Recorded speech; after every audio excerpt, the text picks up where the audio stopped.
Welcome, everybody, to episode 356 of WordPress Weekly for Wednesday, June 12th, 2019. I'm your host, Jeff Chandler, joined by Mr. John James Jacoby. How you doing, sir? Hello. Good. Great. How are you? Doing pretty good. I'm on that health train. I heard that. I'm choo-choo, baby. I'm rolling along. Although I cheated last weekend. I had some rums and cokes on Saturday, but that was it. I'm back on the health train. I'm drinking water again right here for the viewers. There you go. There's a bottle. I'm not cheating on the show like I did last week. It's good to be on that train. I'm making progress. It's a good train to be on. And you, as a connoisseur of trains, should appreciate the train that you are on, Jeff. Yes, that's right. Just got to make sure it doesn't derail. That's right. That happened by you, didn't it? Didn't a train derail in Ohio somewhere? Yes. And I also followed through, and I made an appointment with the doctor for next Thursday to get my numbers. So I'm looking forward to that. Important. And I got some new glasses. We were talking about that before the show. Glasses are important. We'll talk with Johnny a little bit about that later. But believe it or not, it really helps to see. Well, it doesn't really help with the monitor that's right in front of me. Apparently, are you nearsighted or farsighted, or what's your deal? No, I need them. I need them for nighttime and to see things at a distance. I see. It's amazing how well you could see with new glasses. My other glasses, after 4 years, were just covered in scratches, and when the sun shone on them, it was refracting into my eyes. Yep. Now, when you go into, I didn't know this, but nowadays they got this thing called OctoMap. So when you go in, you used to get the puff blown into your eyes, but now you just stare into this machine, and this bright green light, like alien thing, takes a detailed picture of the back of your eye, and you could see the picture, and you can see all the details of your cornea and your retinal and retina. I should say not retinal. That's a different area of the body, but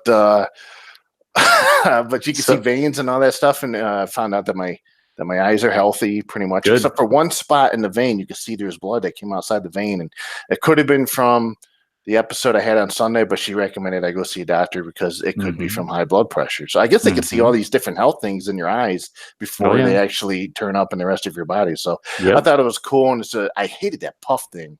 The puff thing is no good. Carrie really hates that too. And with being photophobic, the bright light just makes my eyes explode. I basically have to open my eye with my fingers to keep it open because I can't stand the pain of the bright light in my eye. That was the first time. I mean, I was when I first got glasses, is like 12 or 13 years old. That was when I learned what photophobia was, and I was like, I didn't know that everybody's eyes didn't hurt excruciatingly in the mornings and have bright light and things. But that's the same thing with the OctoMap. Was like, oh, you have a slight astigmatism in one of your eyes. Like, well, how else do you know that without them measuring and mapping it out? Yeah, it was just cool to see my eye in that kind of detail. Yeah, it's cool. Oh, that was neat. So let's see here. We've got a lot to talk about today. It's more or less going to be a general conversation with a gentleman who is contributing, who's sort of in the trenches, contributing to different aspects of WordPress core and various projects. His name is Jonny Harris, and he's been developing websites for over 10 years now. He is most known for his open source contributions to WordPress core as maintainer of WordPress multi-site, as well as building and maintaining a number of key plugins. And I believe he owns and operates the agency spacedmonkey.com. Jonny, thanks for joining us. Hey, guys. Yeah. And as I understand it, you're across the pond right now. What time is it for you right now? It's 8 o'clock over here. Oh, man. And you get that cool British accent. I love people who have accents on this show. I don't have one. It makes me sound no, you don't, Jeff. We do fill the Midwestern accent quota of the show with Jeff and I, so it is refreshing to have somebody else that doesn't just sound like the two of us on the show. Yeah, so let's start off with Jonny. How did you first get involved with WordPress? Tell us a bit about your origin story. So I've been using WordPress since I think it was 1.5. I needed a blog for my personal stuff. This is like 2005, 2006. Back when blogging was cool. Yeah. It's coming back, baby. I mean, was it ever really that cool? But I really wanted, and I was also obsessed with RSS feeds. So I wanted something that would generate an RSS feed for me. So I installed WordPress. And yeah, like that was 15 years ago, and I kind of haven't looked back since. I did my degree in computer networking to be a sysadmin, like to build networks, and I was still doing all this WordPress stuff from the side and just loving it. And then when I graduated, I was like, right, I want to make a career out of this, which was probably the worst time to graduate because it was 2009 and it was the economic crisis, and everyone closed all of their intern programs and everything was shut down. I was like really stressing out about it. I was unemployed for 6 months building WordPress stuff, and eventually an agency gave me a chance, but they didn't actually hire me as a WordPress developer. I was writing Java CMSs for the first 2 years of my career, and like you get to understand the other side of it when you're building bespoke Java systems, and Java is really an unforgiving language. And like I just kept saying to my bosses, like, come on guys, like there's this thing called WordPress, like all of this connecting to databases, templating, the WYSIWYG, that's all just there. Like you get that all for free. Like let's do this. And they did not listen to me for the first 2 years, like when I built these custom things. And eventually a client wanted a WordPress site, and they were like, okay, yeah, finally we'll give this to Jonny to shut him up. And the build was, they expected it out to take 2 months to build, and I built it in 2 weeks. And then they were like, oh, we get why you were saying that this WordPress thing is actually something we do. And I like burnt through 2 years of their backlog in like maybe 4 or 5 months. And yeah, the agency massively took off after that. When I left, there was 12 developers working underneath me. And I was like 25. I was like, this is way too much responsibility for a 25-year-old to have. I'm like staying till 8 o'clock. My work-life balance is a nightmare. Like, hell no. So I started to get a new challenge. So I joined Time. So Time Inc. UK. At the time, the biggest magazine publisher in the UK. The parent company Time, obviously, as Time Magazine and a bunch of other stuff that you've probably read and heard of. And that was like out of the frying pan into the fire. Like I went from like this small agency where I was like, thought I was like, yeah, I know what I'm doing. I'm doing custom post types. This is cool. And it was like, right, now we have to like scale this to billions of requests. And you have to learn about memcache clusters and sharding databases. And like, I like fully panicked. I was like, I'm a fraud. I don't know what I'm doing. So I like, for 3 months, locked myself away and like learned scaling, caching, like all these internals of WordPress, like so deeply, just so I didn't feel like a fraud at work, basically. And then I was like, I probably should do something with this knowledge now. I've spent like 3 months of my life, eyes bleeding, just constantly reading all this stuff. And this was like 5 years ago. There's more resources online now about how to scale WordPress, but at the time it was like, it was kind of secret sauce, like witchcraft, and how you scale this stuff. And the project I was working on was a multi-site. At the time, like multi-site was not in a great place. Like it was a lot of inconsistencies and weird bugs, and you really had to like understand it and understand its quirks. And this was back when multi-site was its own separate thing. So this was 5 years ago. So this was like around, I think my first release I was contributing was like 3. It was probably merged by then. I think it was 2010 when they got merged together. So yeah, it was merged by then. It was still clunky and quirky and weird, but getting better. It's in a better direction. But yeah, not real great. Yeah, so I started going to the multi-site meetings, and like I was using a little known feature of multi-site, which is multi networks. Again, if you think multi-site was quirky, like add multi-networks on top of that, because it's this like massively hidden feature that again only me and John sort of know about and massively care about. But yeah, like one of my first patches was I think 2,000 lines of code, which most people's first patch is like a small, tiny little thing. And I didn't realize how big of a deal that it was that I added this. My first patch was this massive thing, which was the network options is what it was the first thing I added. So you could call network options on different networks. And I just kind of got the bug from there. Like, I think my next big thing I did was the site and network queries. Added them into core, and like over the last 3-4 years, massively rewritten chunks of that, and just got rid of so much inconsistency and all these edge cases. And there's now unit tests for all this stuff. And multi-site is in such a better place now. It's had a lot of love. Also, like Felix joined at similar time to me, and we're both along with John and Jeremy and the other British John. We're all been maintaining it, but it's such a massive component, and it's so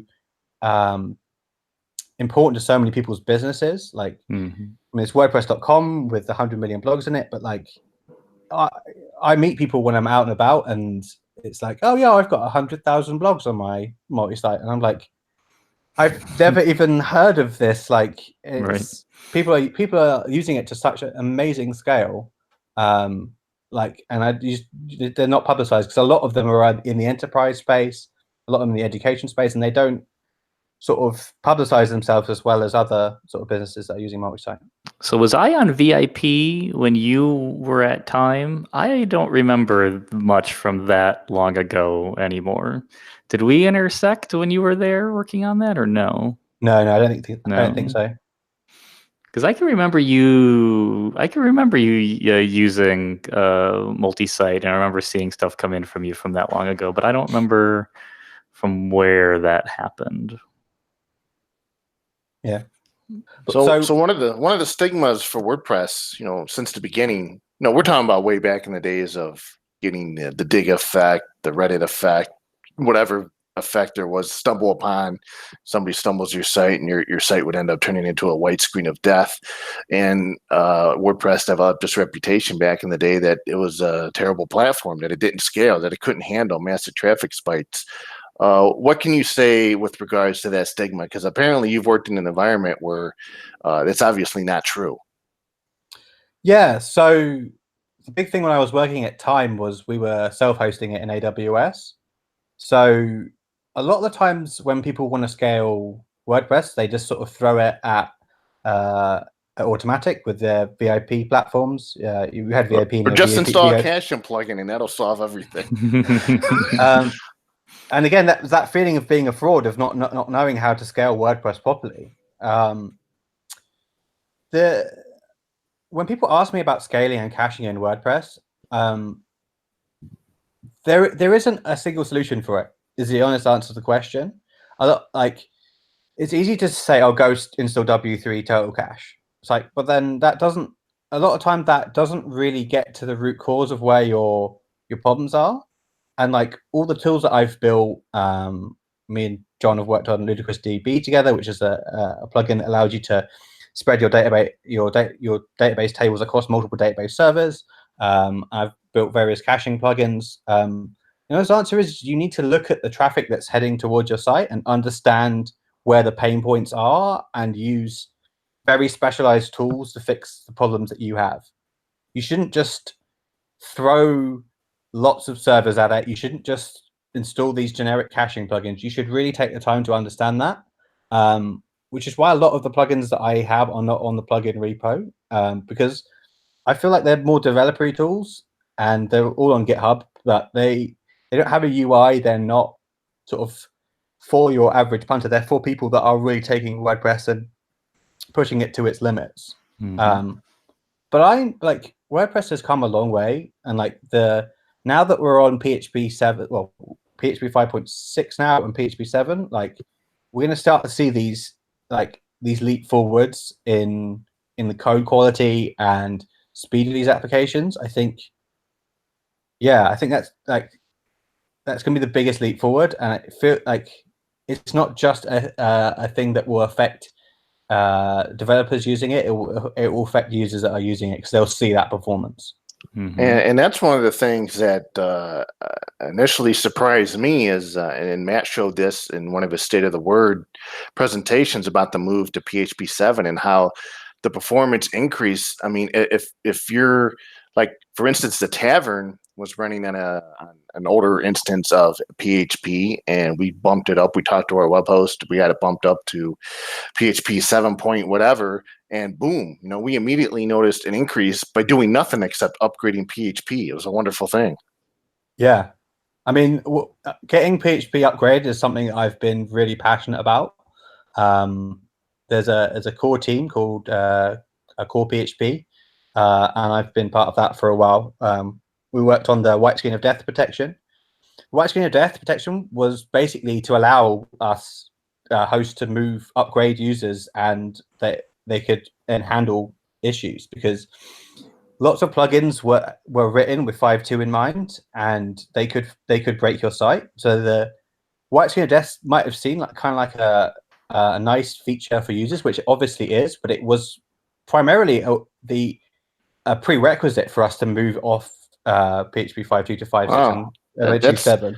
It's interesting you bring that up, because for so many years now we've been there's been so many people campaigning for WordPress to do something, to use its clout to motivate these hosts to move the requirements of the sites running on WordPress to PHP 7. But it's very interesting you bring that up, that the white screen of death and the site health protection mechanisms built into WordPress was actually sort of the safety net to allow hosts to get these sites upgraded. Yeah, when we worked quite closely with the hosting companies to make sure those features would work well for them. I mean, for example, there's like a button to say upgrade your PHP version, and that's filterable.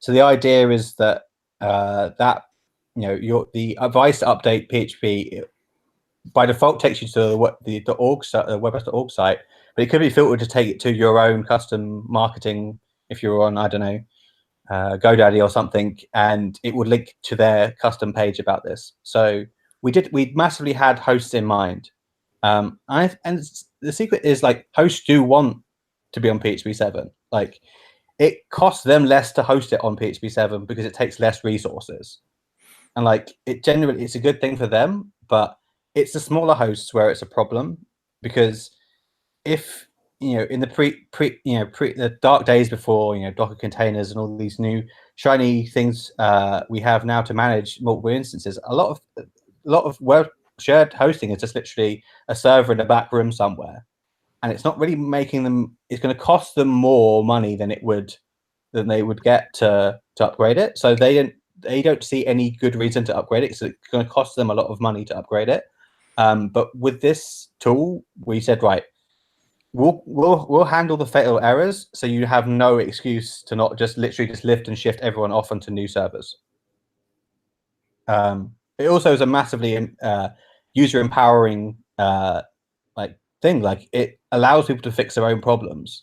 And I think that's such a nice message for the community to be like, WordPress isn't this sort of secret sauce. You can work it out. Like, WordPress is inclusive. Like, I got into web development because I started mucking around building my own little blog, and I wanted a cool sidebar, and that's how I learned by hacking. And this white screen of death is that, because along with white screen of death, you get the recovery mode. The recovery mode allows you to it under the hood detects the plugin or theme that broke and pauses it for you, so you can log in, deactivate it, update it, do whatever you need to do, and fix your own problems. Yeah, that's a beautiful feature, because for all these years, once you get the white screen of death, unless you have FTP access, you're SOL.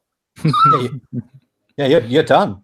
And so congrats to you and the team for putting that stuff together and getting it implemented into WordPress.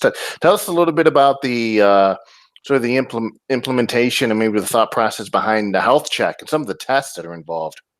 Did you work in that area? A little bit.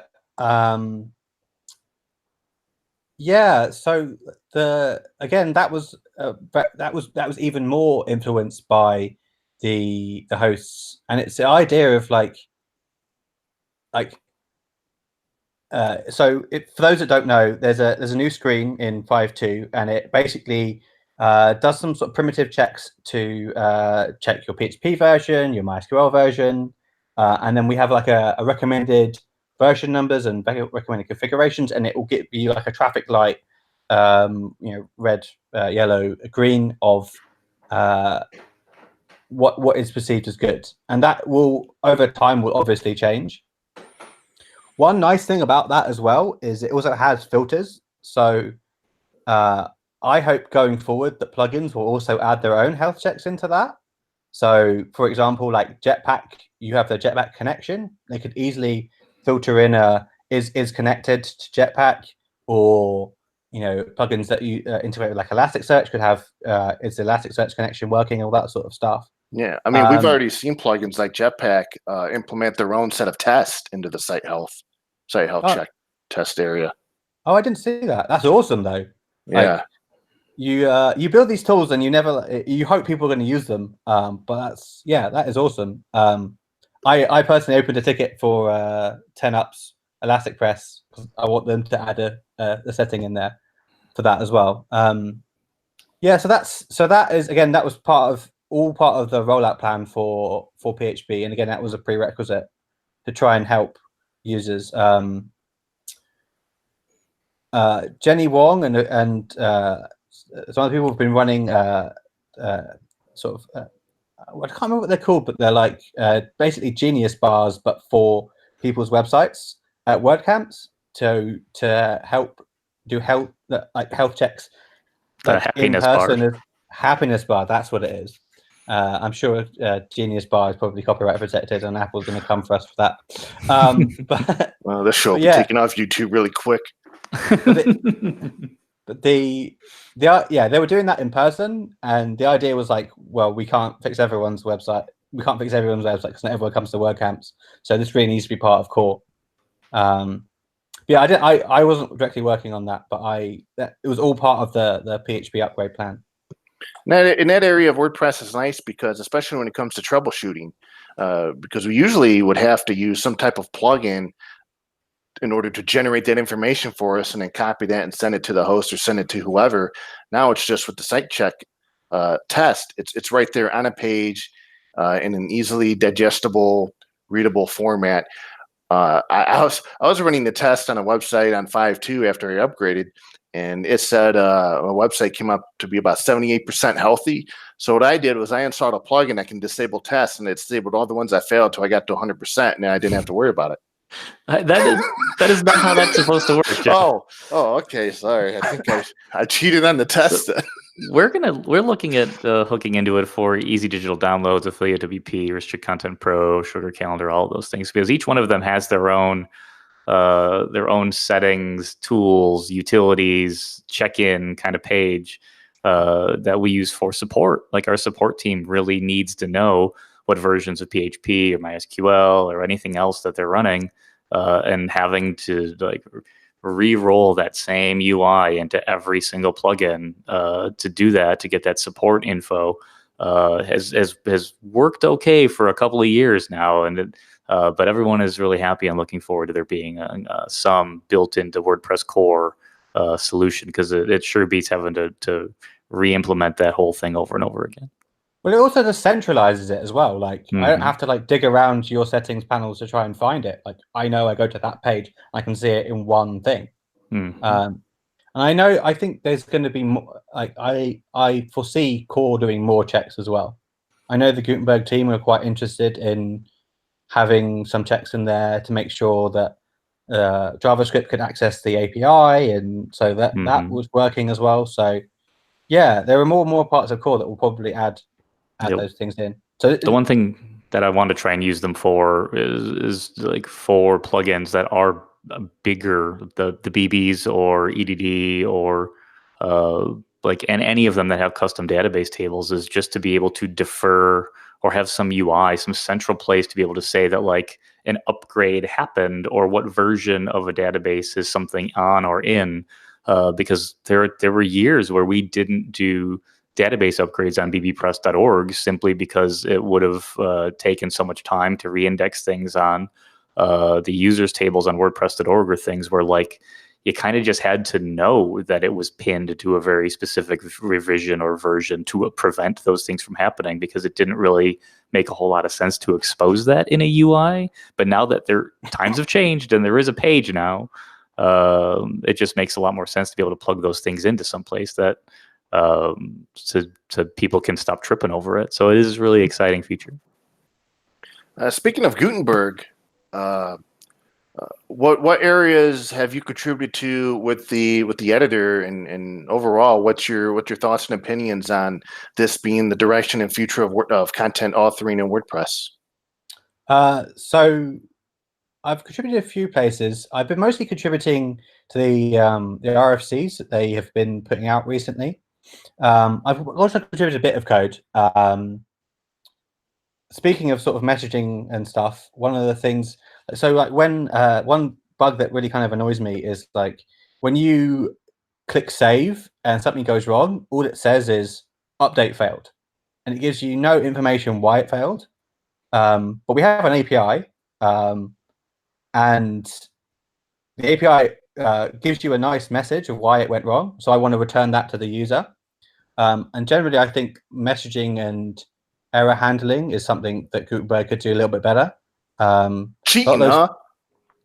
Sorry, anytime someone talks about error handling, that's just an easy one to bring out. But thankfully, the cheating messages, for the most part, have been addressed in WordPress. Mm-hmm. Yeah. Otherwise, yeah, one of the things I've been contributing to is the migration. There's plans to move widgets to blocks, and they posted an RFC about that. Yeah, I've posted quite a lot about this publicly on Twitter. I'm not sure I'm a massive fan of the current direction that they're going for. I don't think it really, like, the plan basically, if you didn't read it, was to when a user comes to the widget screen after the widget screen's been replaced by the new Gutenberg-based blocks, it will take the existing blocks and in the client migrate them to blocks, and then they can edit them via blocks. Each sidebar would be one post with lots of different blocks in it. I said, well, that is kind of limiting, saving all of the widgets in one post.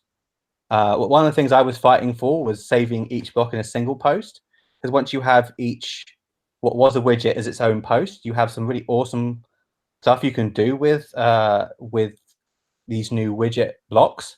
Like you could have revisions for each block, each widget. You can have authors, you can have scheduled blocks that appear in your sidebar. So you could have a block that appears on Christmas Day just says Happy Christmas, or you could have something that appears on Black Friday that here's an amazing deal. But yeah, so I spent like over 12 hours commenting on that RFC and posting comments. And yeah, how'd that go? So the editor team said there's too many comments on this, so we're just going to approve it and merge it.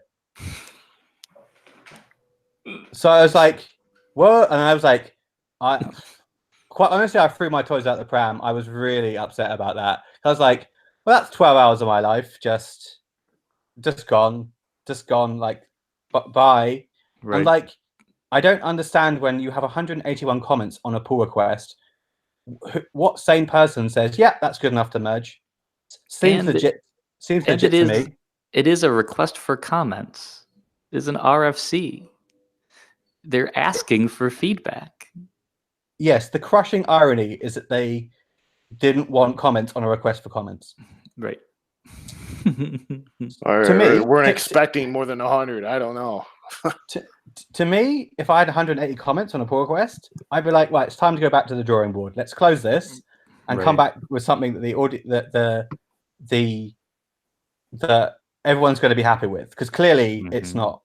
And like, just because I was seen as a bit of a troublemaker, that I'm constantly saying no, and that I can apparently come off as quite negative online. If you speak to me in person, I'm a really positive and happy guy. Like, I think you seem okay on the show.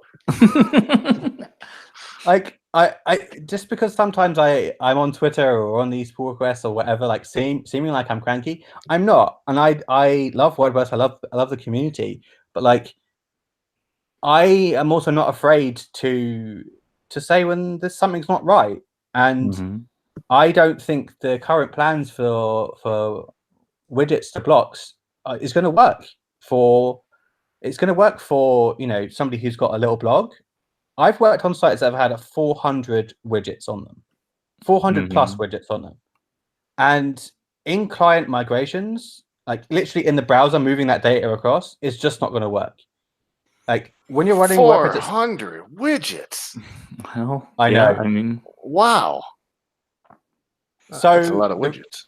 The reason we had that was because we had lots of hub pages, and you could build your own hub page. So each hub page had like 12 widget areas in it, and each one had 10 in, and you'd have like whatever you'd build various different hub pages for different reasons. So yeah, you ended up with a lot of widgets and a lot of widget areas. So to manage that migration, we need tools to do that. We need WPHCI scripts. We need some sort of migration that happens in the on a WordPress upgrade and done in such a way that doesn't make your screen time out. So we need some sort of migration script that would run in the background. Unfortunately, WordPress doesn't really have a sort of background task thing that we can do that has these long running tasks, but we could do, for example, when the term split happened, that happened in chunks. So what it did was like it migrated 50 at a time on a scheduled task, and then set another scheduled event for 1 minute in the future, and did it like that, like leapfrogged until you were done. And that's probably how I would have done how I hope it would be done with the widgets to blocks migration. But again, it's all up in the air. I'm not really sure where that's been left. It was approved and wasn't actually merged. So I don't know what's happening with that. For what it's worth, I read through most of your comments. I know you spent 12 hours writing them, but I spent probably an hour reading them because they're and it probably won't be too much of a surprise to listeners that or people that know that Jonny and I both work on multi-site and spend a lot of time working side by side on different things. That I completely agree that like. Of course, John would agree with another John. Of course, right? Like you left the comments that I didn't have to. Like it was nice to see that someone else was kind of thinking the same direction that I was thinking with it, because WordPress has posts, and posts are hierarchical if we want them to be, but we also have taxonomies and we have terms and term meta, and that's what you use to relate things together. If a sidebar is a term, then the widgets are posts. Like it feels very obvious and linear that is how you would do those things. And the problem and the frustration that I have with it is similar to the one that I have with Gutenberg storing each of the blocks in the one big blob in the content, is that we could have easily related these things together. But what happens is we have sort of a newer generation of contributors that are building software the way they know how, with what's familiar to them, which is something that, frankly, I think most of us are guilty of at some time in our careers, of like, this is how I know how to attack this problem, and so I am going to solve this problem the only way I know how, which is really difficult to like stop someone from doing what they are going to do anyways. Like if Jeff wants to have a cheat day, Jeff's going to have a cheat day, right? Nothing I can do about it. That is just what's going to happen. And so when there are people that like want widgets to work a certain way, they're going to ask for your feedback, but it's not going to change anything because they want to solve that problem with the code that they wrote to solve a similar problem previously.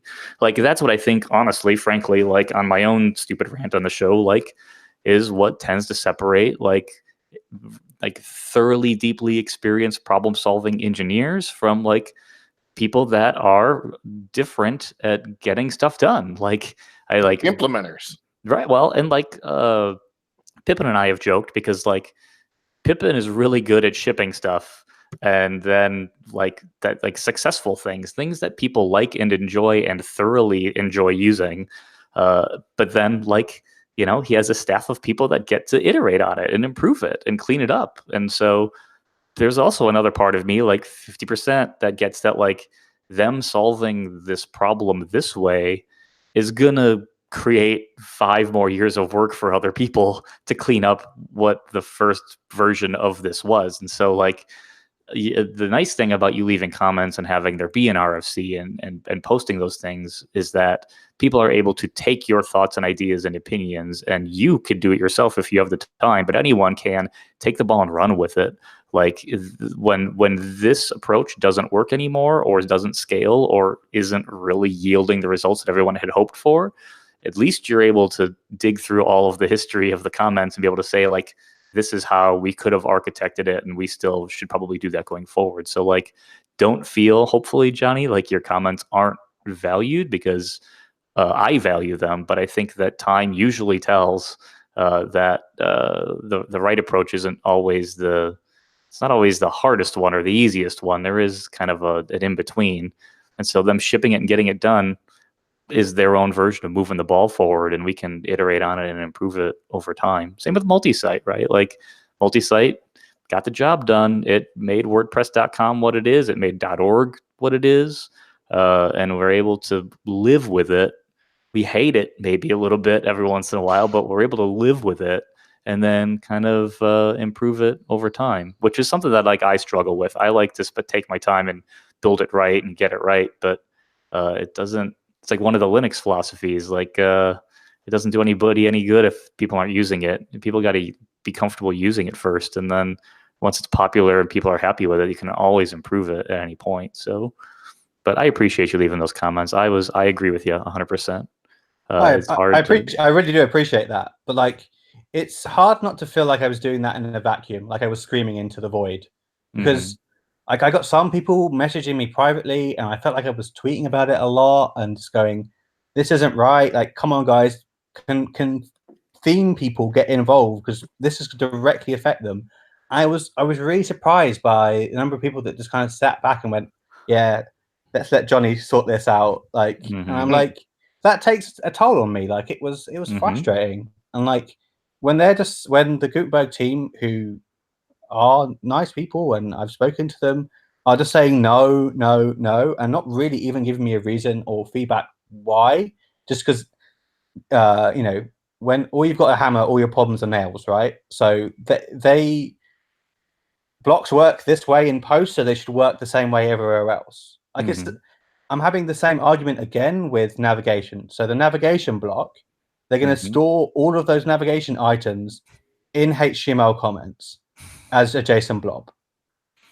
And then that navigation block will be the navigation for the site, because eventually everything will be blocks.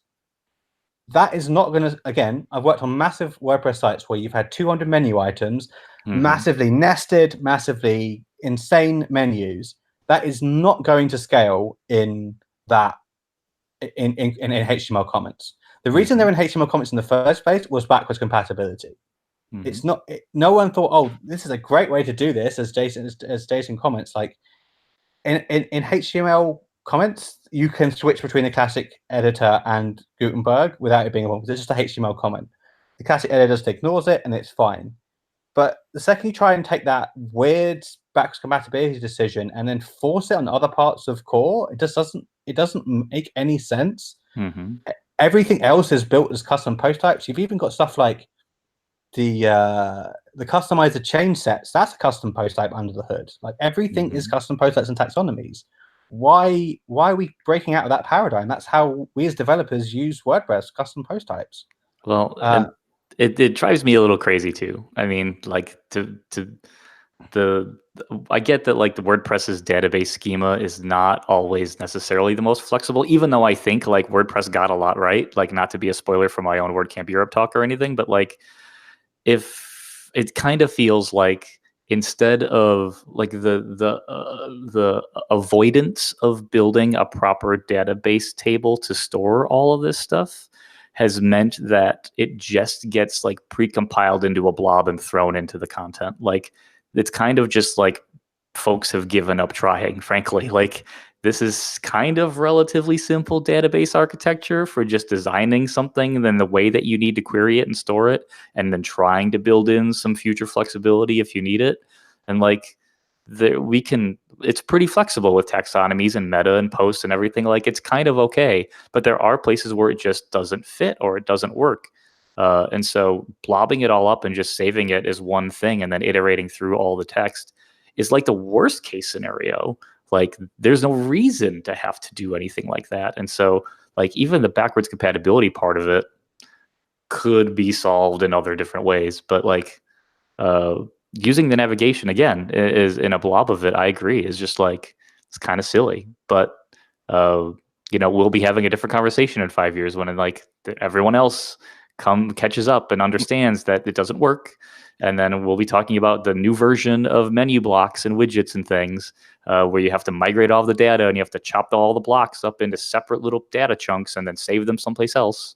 Like, it's just weird how, and frustrating how, and like myself, like we've talked about this privately, like, when you feel sort of alone, like against the grain, like swimming against the current.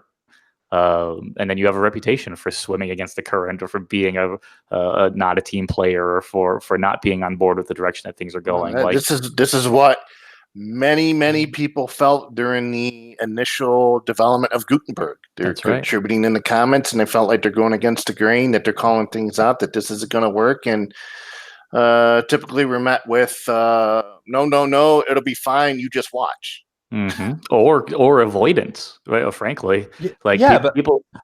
I don't want to be continually told, we'll sort it out later, right? Which is what that widget stuff was like. I'm like, but if you don't bake these decisions into your original decision process, you can't just solve them later. Mm-hmm. If you have all these pre-baked assumptions about how it's going to work, and you end up coding yourself into a corner, and you can't get out of it. And that's how you end up like that. Again, I don't want to come off as negative. I don't want to come off as this bad guy, but I love this project, and I think it's important to the web and it's important to the world. So I will. You can paint me as a bad guy. You can call me, negative or a dick or something. Like, it's fine, as long as the right result comes out of it, and we come to it with data-driven decisions, and not, I feel like this is the right decision. Well, the thing that's interesting to me is that if you said that you feel like it's the right decision without any data, then no one would listen anyways. Like, the fact that it's always on the other person or the opposite side to like prove someone else wrong is it is sort of like its own logical fallacy that you can't get out of. Like, how it just seems a little silly that someone can feel a certain way and push something through, and then you constantly have to like not only know that you'll have to do the rework, but like have to go through the like the painstaking process of like very detail orientedly going through someone's plan and telling them how it is wrong, and then having them just do it anyways because they feel like it's right. Like, why even bother? Like, I get how you feel. Like, when you do all that work and that research, and you try to explain to somebody or a team of people like what a different approach would be, and they just don't do it, or they don't respond to you at all. Like, the hardest part is just being ignored when people just are avoiding talking to you about all of it. Like, something should be said or responded back to you. But yeah, that's I'm sorry that you had to go through the process of like doing all the work and getting ignored. It's a bad deal. And like, I come to this like knowing quite a bit about widgets and how they scale, because I was working on a ticket 3 years ago to move widgets to posts anyway, because I was working on that site that had 400 posts. Things were starting to break. I did all this work, and Weston has got a ticket that's nearly 3 or 4 years old now. We were looking at it like, I'm like your guy. Like, it should have been like, oh yeah, Jonny knows what he's talking about. Like, they should have sorted me out. They should have sorted me and Weston out about this. They should have looked at that ticket. But when they created the RFC, they didn't even know about that ticket because they're not looking on track. They're not looking through the backlog. And like, I get that they're new, but there's 15 or 16 years of history now that needs to look. And you need this. Like, sometimes I refer to myself as a historian. Like, I have all this, like, because I went so deep in researching all this stuff, I know why some of these decisions were made. And oftentimes I'll speak to you, John, of like, why did we do this? And you'll dig out some random conversation on from 8 years ago on what we were using before Slack, IRC. Yeah, like, you actually did that once. I was like, dude, that's insane that you can do that. It's awesome. It's insane that he would remember that's where that was. Bits and pieces, right? So before we wrap it up here, so in light of all of your contributions to WordPress, your involvement in all these different projects, from what we've seen from the development of Gutenberg and also from what recently happened with Joost de Valk stepping down as the marketing lead of WordPress, but this mostly stemmed from what we've seen with the development of Gutenberg. Morten Rand Hendrickson and Rachel Cherry are starting a new project called the WP Governance Project to try and bring some governance principles to WordPress so we can have, let's say, a governing body. People are in certain positions, they're nominated or voted. We know what they're doing, what the responsibilities are for. What's your take on WP governance? Is it something you feel is necessary or needed at this point within the project? So I've kind of been on a self-imposed mission recently to try and understand how decisions are made in WordPress and how anyone gets anything merged into core. And it's funny what Joost said about assuming that there were these backroom conversations happening, that there's some sort of WordPress gods that are sitting there, perhaps laughing maniacally over a globe with a cat, really, plotting how what WordPress is going to do, and which unfortunately a lot of people out there believe and think that that's how things get done in WordPress. But then it's funny that people talk to me and they think sometimes they think I'm part of that. They think that I'm one of these like inebriate, these WordPress gods that I was like, that doesn't exist. All of these, like, a lot of this stuff happens. All of our multi-site meetings happen in public. We publish the roadmap in public. Everything happens in public. Sometimes I have private conversations with people, but it's more just for expediency's sake. And then I will write up what we talked about in the ticket. Like, I strongly believe in transparency. My big thing is we should be more transparent and be more trying to give people roadmaps and ideas of where we're going. And I think what Matt's done with the focuses is actually awesome. It's like, right, now we have gold, a goal to head towards, so we can all focus ourselves. I mean, I don't always necessarily agree with those goals. As a multi-site maintainer, I want all the things to be multi-site and we fix multi-site, but and that's a question. That's a comment I made to Matt. Like, can we try and do some other things that aren't just editor based? But yeah, I do think we need a bit of governance. I just think transparency is important, and putting more stuff on the Make blog with like detailed explanation of why decisions were made. It feels like we just communicate the decision, but not why it was made. Because anything you do, you can do it in code. You can do it an infinite number of ways. Sometimes I've put this is the decision we're making, personally hating it, thinking, oh, this is rubbish. Like, I don't like this decision, but it's the right decision. And our blog posters maybe are probably too positive of like, this is the right solution, everything's fine, but it's not. Like, this is the sucky solution that we've got, but we did it for these reasons. And I personally, I'm using Twitter and I'm just going like, here's what I'm working on. Like, give me this is what I think is important. And I think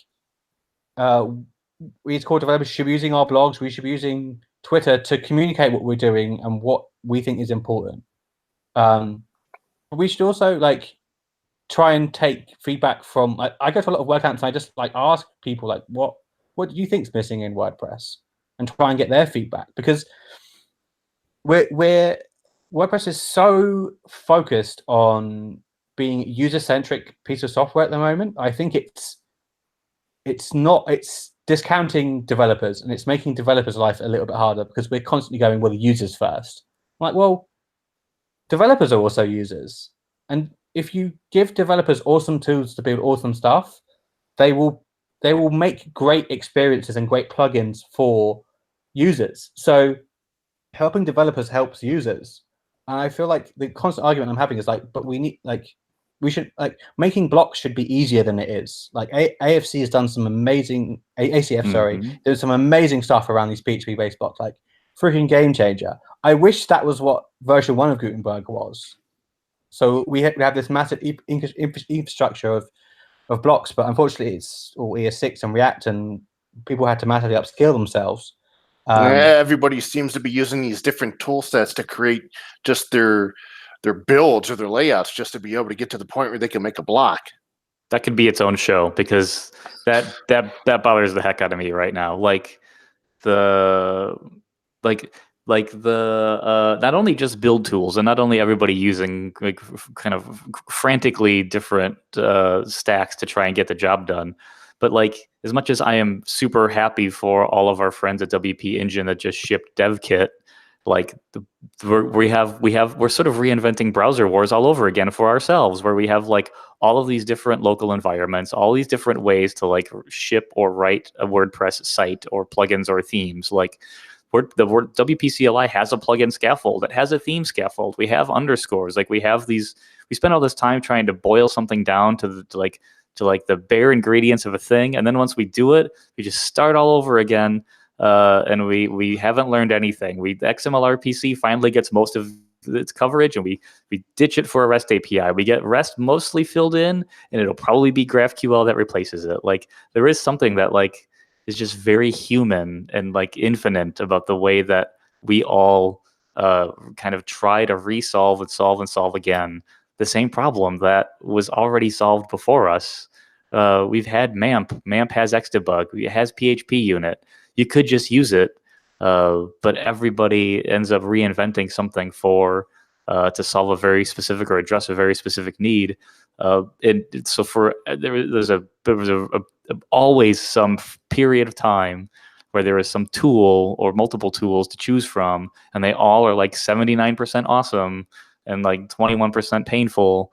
And then everyone kind of deals and figures out what the pain is, solves that problem, and by the time you've gotten there, there's some brand new thing that's 79% awesome again that you're stuck with. Like, but there's plenty of problems that aren't even solved, like importing and exporting data in WordPress.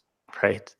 Exporting a XML file that if you've got more than like 1,000 posts in it, it's going to barf and die and not really give you any error message. You get a white screen or my new shiny fatal error message. You'll like moving your site from one host to another, if a non-technical person, is a freaking nightmare right now. Mm-hmm. Mm-hmm. Like there's plenty of problems we haven't solved. And if you look at the project like, oh yeah, it should be this 15-year-old, 16-year-old piece of software, it should be easy to move from one host to another. But I can't. And there's like tons of like weird gaps in the WordPress ecosystem. I'm like, oh, why is this difficult? Like, and like we're focusing on like, oh, you can preview your YouTube videos when you move the blocks up and down. Great. It's like, but then I can't move my post from A to B. Like, right. What? That's nuts, you know.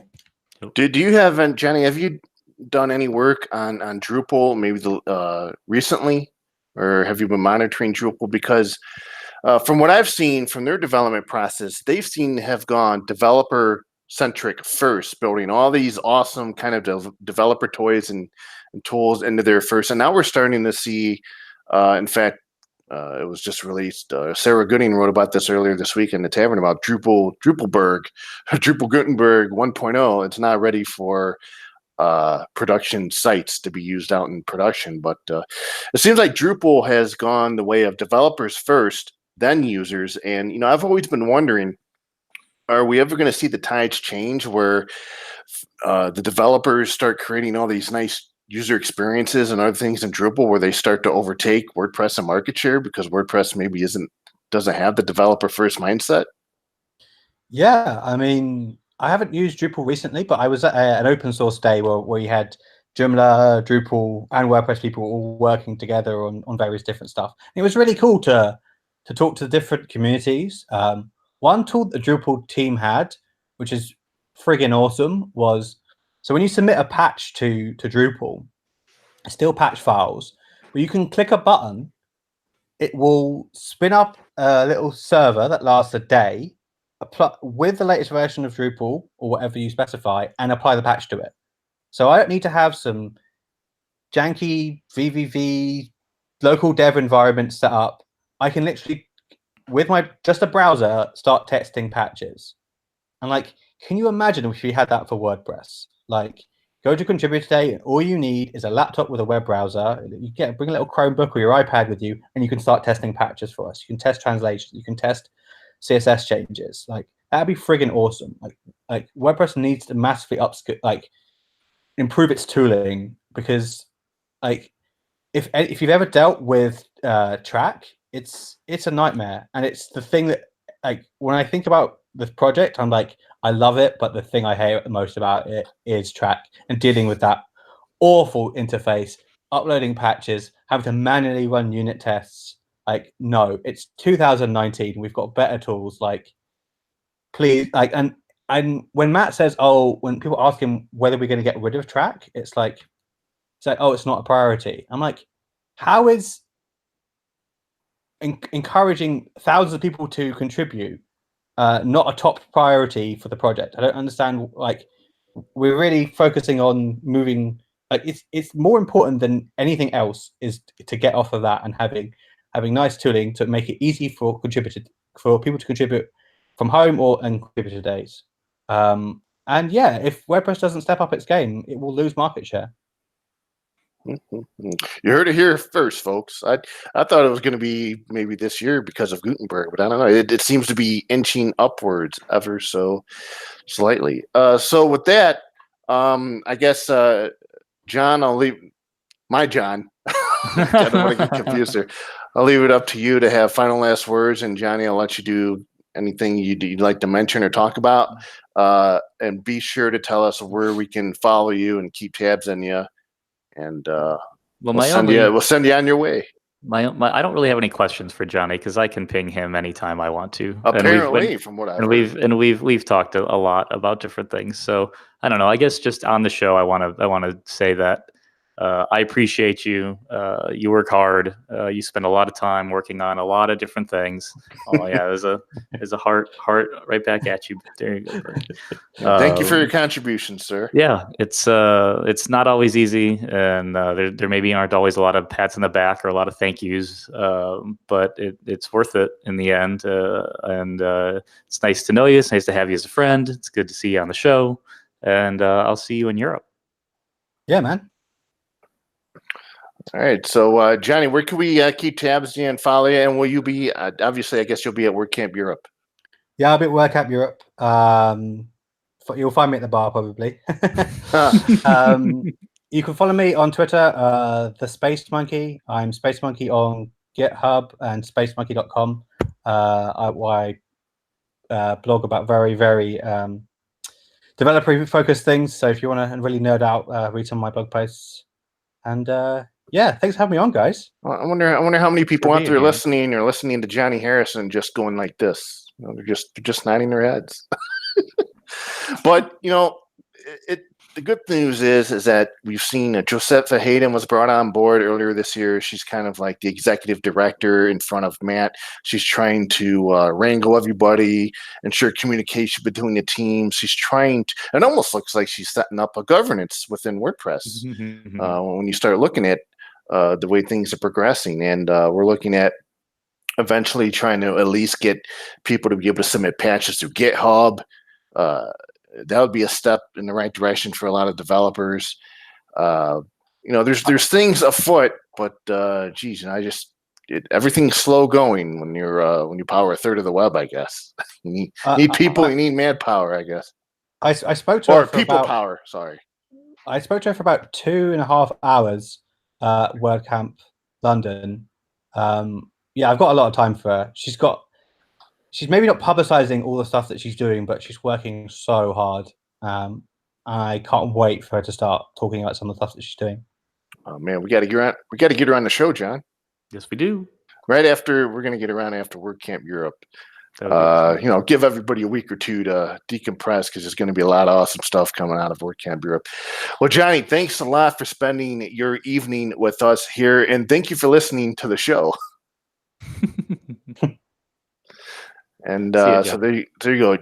Johnny Harris of SpacedMonkey.com. It was great just to have him on. It was just a general conversation about from somebody who's in the trenches working on various projects, things that they're encountering.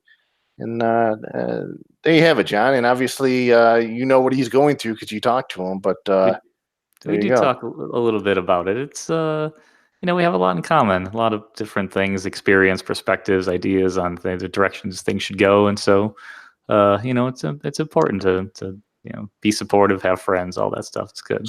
So a couple things I wanted to get to before we wrap it up here. The first is that yesterday WordPress was borked, and if you visited TechCrunch, 9to5Mac, or any of the other large websites that were on VIP Go, you would have seen the 2019 theme and a beautiful potted succulent plant header image. If you went to Gizmodo.com, it was they had a pretty funny write-up about this and a gallery showing all the various different websites with showing the featured image of the succulent, which turns into a little bit of an internet meme, I suppose. They were running into issues across their containers, apparently, based on their systems blog, and some of the theme files were missing, causing these themes to revert back to the default theme. And some of these sites were showing 503 or 500 errors for the better part of 3 hours, but eventually they got things figured out, and these sites look as good as new. But it was interesting. It was an opportunity to actually see what the 2019 theme looks like on some very content-heavy websites, and it didn't look all that bad, but you could tell that their sites were heavily coded and optimized and configured for the themes that they were using. Obviously. I'm looking forward to the VIP team's detailed wrap-up post. Yeah, the incident report. The incident report will be really important because they spread themselves a little bit thin on their own blog and on Twitter. And so you kind of got it was like a circular dependency of trying to figure out like what had happened and who was working on what and whether or not things were fixed. You got pushed to Twitter, and Twitter told you to go to their blog, and then their blog told you to go to Twitter again. And I was like, how do you keep up with what's happening here? So the incident report, I think, will be very valuable. But this is really WordPress.com's or VIP's only like second actual kind of outage for basically ever. So at least this got fixed in 2 hours, give or take. About 3 hours. Yeah, 3 hours. About 3.5 hours. I know because a lot of my clients are hosted on VIP Go, so that was a fun evening for me. So do you know anything that we don't know, Johnny? I do, but okay, there's an embargo. I get it. It's fine.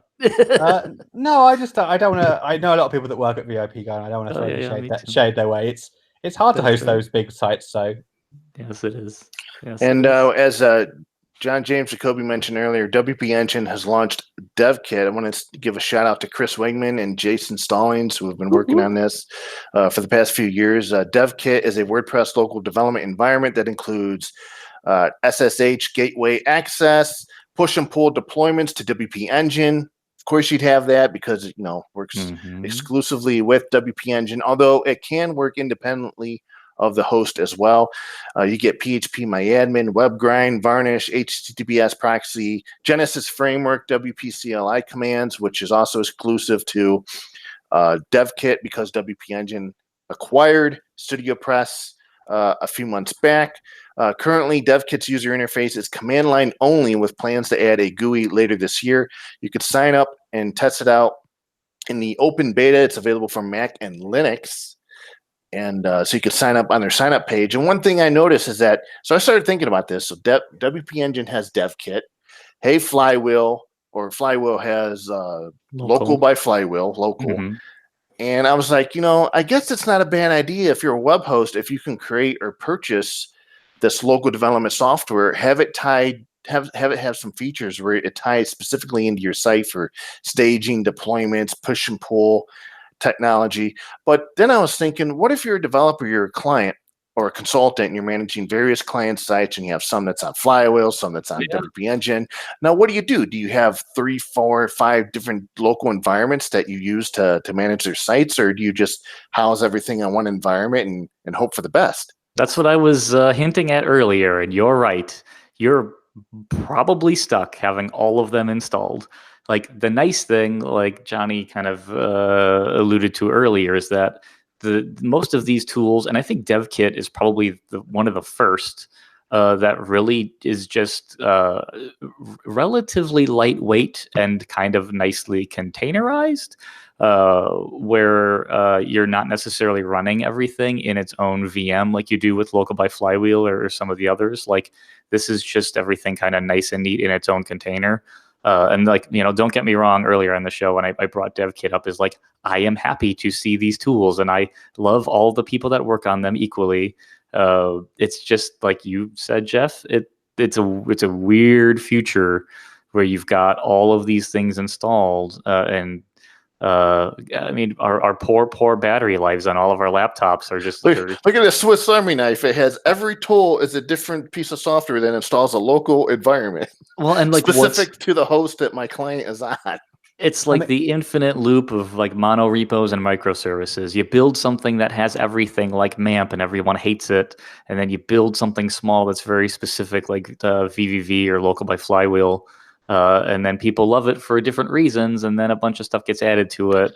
And then somebody comes out with something smaller again. Like DevKit School, it didn't work for me, but I was also like a bad user and didn't file a bug report. So I have to dig into it a little bit more. But I've been using Local from the folks at Flywheel for a while. It's been really great. So I'm excited to test out DevKit some more once it's hopefully working for me. And they don't mention it anywhere, and I will mention it on the show, is that amongst all the things that it does include, Xdebug, phpMyAdmin, all the things, they included Varnish, which I thought was a little weird for that, but it's okay.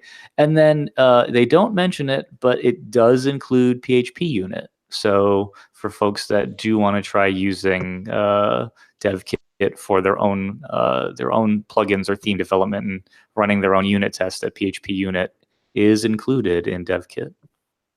I wonder how well this works on Windows, though. So it doesn't work at all right now on Windows. I don't. Yeah. So they don't have an open beta available. It's just for Mac and Linux right now. So the reason why VVV still uses Vagrant, which is pretty old tech at this point, is Windows support. And take it from someone who's gone to a lot of contributor days. Setting Macs and Linux machines up takes minutes.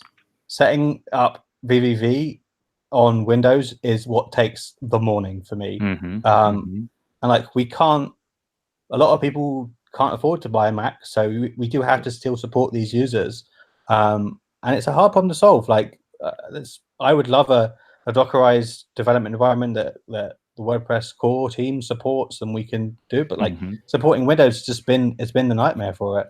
For multiple years, when VVV would be a problem, or if you're at a WordCamp and everyone else is clogging the network because they're all trying to download the same virtual machine or whatever else, and just pulling down some enormous file to try and get everything working, I would literally just go straight back to MAMP Pro. Like, there are times where you can easily just have a local environment and use MAMP, and MAMP is perfectly fine.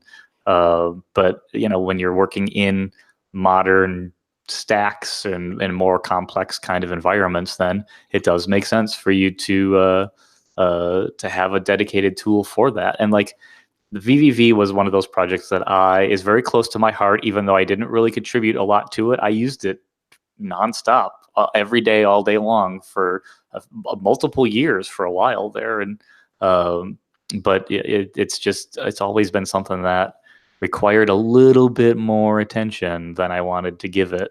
And so it's like seeing DevKit, knowing that Chris and the folks are behind it. I am excited to try it, and hopefully in a working state for me. And last but not least, BuddyPress 5.0 development began in about December of 2018. Let's see, and this was after 4.0 was released in November.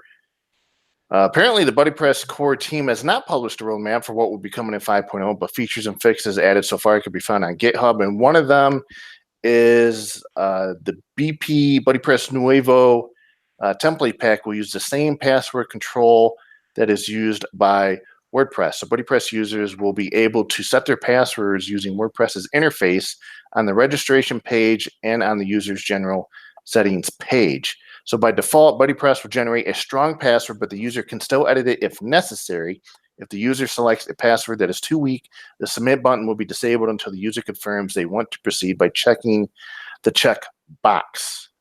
It's nice to have that back in there. Like, well, one, I should say, where'd it go? It's nice to it's nice to have iMath back working on BuddyPress again, because he took a little bit of a hiatus for a while. I think everyone kind of comes and goes as they they have ideas for what it is that they want to see in BuddyPress, or the direction that they want it to go. And even like Jonny said earlier, we went the route of having it be a developer playground for a little while. But the user-facing things are the things that help people feel like there's life in the project. So when the password, the generate password UI that's everyone is familiar with now, that's in the WordPress admin dashboard on your profile page, a lot of folks put a lot of time and work into that. And then myself and Mark Jakewith, kind of in the last 4 or 5 days before it shipped, quickly kind of tried to improve a few little things with it. So there's an "Are you sure?" if you don't save the form. And then we pulled it apart and abstracted it so that it could be used or reused by something like BuddyPress. So it was a long time coming for this to eventually get pulled into BuddyPress, and for it to hit the release. And so leave it to iMath to pull that in. He worked on spent many months working on BP Nouveau and getting the new template pack and everything working. So there's anybody that can pull that in and make it happen. It's definitely him and Ray. I think both worked on this pretty closely. So and yay, 5.0. It's pretty great. So right? If anyone out there has actually used the BP templates, BP Nuevo JS password verify.js template, it is scheduled to be deprecated and deleted in BuddyPress 6.0. So developers will want to take note if using the BP Nuevo password verify script as a dependency for custom password control implementations. BuddyPress 5.0 will also add BP specific debug info to the site health info screen that was introduced in WordPress 5.2. So it looks like meetings for the project have been a bit sporadic. 5.0 is expected at the end of May, but it looks like a new timeline might be discussed in the next meeting, which is tentatively planned for today. It is planned for today. The dev chats happen when we record the show, so it's not easy for me to make them. I'm sorry, John. It's okay. I also realize now that usually when we record the show is when the UPS and the FedEx delivery guys come through the neighborhood. And so we might have to change that, because the dogs bark and doorbell rings and stuff, and I have to mute myself. But I love Penny and Paul on the show. It's like a special I do appearance. too, but my Paul barks so loud that in everybody's ears. We should come up with an alternative. I think maybe figure it out. But so everyone was talking in the dev chat today. Renato's been working on BP CLI, working on BP REST API. There's lots of stuff that's happening under the hood. So 5.0 is kind of the beginning of a lot of that. And BBPress, it still has a heartbeat. I hear it. It does. Yes, it does. So BBPress is still alive and well and out there. So all right, is stable and running out there. I actually just somebody just submitted a patch, and I fixed a bug the other day with the favorites repair tool. So thank you for contributing to making BBPress better. All right, so that's going to do it for today's episode. Next week, Malcolm Peralta is going to sub in for John James Jacoby, as he will be on his way, or he might even already be in Berlin for WordCamp Europe. Big event that's going to take place next week. By the way, it will be live streamed for free, so if you're not able to make it, be sure to check out the WordCamp EU website for details on how to watch and register for the live stream. That's going to do it for this episode of WordPress Weekly. You find show notes for this episode and all other episodes on wptavern.com. And you can follow me on Twitter. You can follow my health train journey to see if it derails at JEFFR0. And John? Follow me on Twitter and GitHub at JJJ or jjj.blog. And if you'll be at WordCamp Europe, I'll be giving my talk at 11 a.m. on Friday. Advanced database management for WordPress plugins. So come hang out. I'd love to see you there. Awesome. And you'll be now. you're working for me. I want you to do a WordCamp EU wrap up when you get back. I told you I would. I don't know why, but I told you I would. So you gotta have I'm no gonna choice. have to. I don't have a choice. Everybody enjoy the rest of your week. We'll talk to you again next Wednesday afternoon. Say bye, John. Say bye, everybody. Bye, John. Bye, John.